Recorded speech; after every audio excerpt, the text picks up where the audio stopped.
My Hero Academia Volume 4 of Vigilantes is another strong entry in the series. Basically, Pop Step gets invited to sing at a small little festival.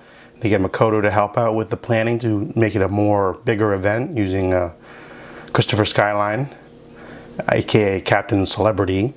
But the biggest thing about this volume is that it finally gives us a payoff for the Queen Bee villain that's possessed that little girl. There's this villain who uses little bees to go around and inject people with trigger or things like that. We finally get to the full-on payoff of that storyline. A little bit more character development as well for Knuckle Duster.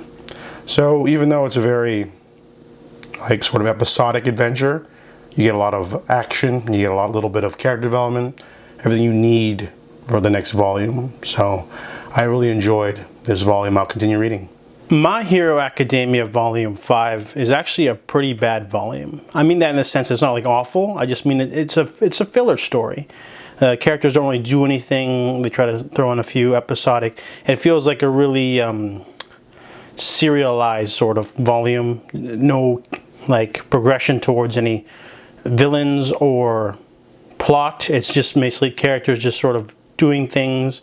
There's a small climax at the end involving some crabs, but Volume 5 was a really boring volume for me. That's why I didn't even review it after borrowing from the library. I'm reviewing it now. However, My Hero Academia Volume 6 is a step in the right direction.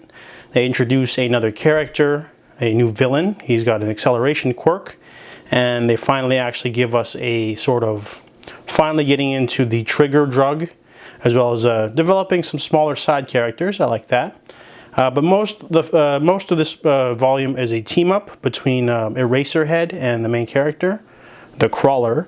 They introduce a few more things this time around. Instead of having a repetitive story in which the main characters, fight a villain of the week, and then they're actually developing and turning this into a full-on, identity for the villain. It's going somewhere. Because if you compare, I know it's not fair to compare this to My Hero Academia, but there's a lot of villains in My Hero Academia. It's a lot bigger and grander in scope and scale.